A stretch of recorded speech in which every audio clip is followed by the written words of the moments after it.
সবচেয়ে দরিদ্র ব্যক্তি না, পৃথিবীতে সবচেয়ে দরিদ্র ব্যক্তি হইল ওই ব্যক্তি যিনি জান্নাতে যাওয়ার জন্য পাহাড় সমপরিমাণ সওয়াব নিয়ে আল্লাহ পাকের সামনে গিয়ে হাজির হবে।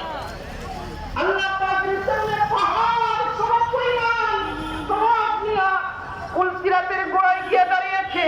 পুলসিরাত পার হয়ে জান্নাতে চলে যাবে। এমন সময় অনেক মানুষ গিয়া ভাই গিয়া দাঁড়িয়েছে, বোন গিয়ে দাঁড়িয়েছে, প্রতিবেশী মানুষরা গিয়ে দাঁড়িয়েছে। আল্লাহ পাকের কাছে বলছে, আল্লাহ আপনার এই বান্দা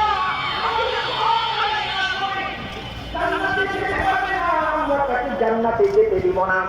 আল্লাহ পাক ওই ব্যক্তিকে ডেকে বলবেন, এই বান্দা তোমার কাছে তোমার ভাই সম্পদ হবে, তোমার টাকা পাবে, তুমি তোমার ভাইয়ের কাছে করোনা বলে ফেলেছ।